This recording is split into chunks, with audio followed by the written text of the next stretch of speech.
ধার দেওয়া শুধু টাকা লেনদেন করা না, বরং বিশ্বাসের এক নীরব চুক্তি।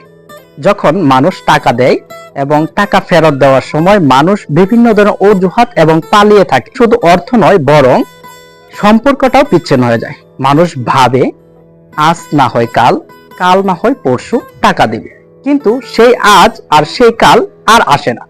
কিন্তু যে মানুষটা আপনার বিপদে সাহায্য করেছিল, সেই মানুষটার মনে খুব কষ্ট এবং অভিমান জন্ম নিচ্ছে।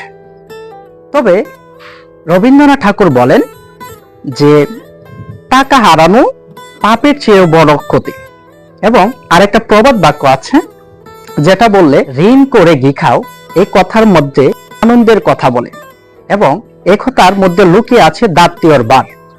যে আমি আলোচনা করি যে একটা মানুষ আপনাকে বিভিন্ন সমস্যার কারণে আপনাকে টাকা দিয়েছে, কিন্তু সেই টাকা দিনের পর দিন আপনি অজুহাত দেখাচ্ছেন, বিভিন্ন সমস্যা দেখাচ্ছেন। কিন্তু টাকা ফেরত দিলে হয়তো কিছু সময় বাঁচানো যায়, কিন্তু সম্মান আর বিশ্বাস একবার হারালে তা আর সহজে ফিরে আসে।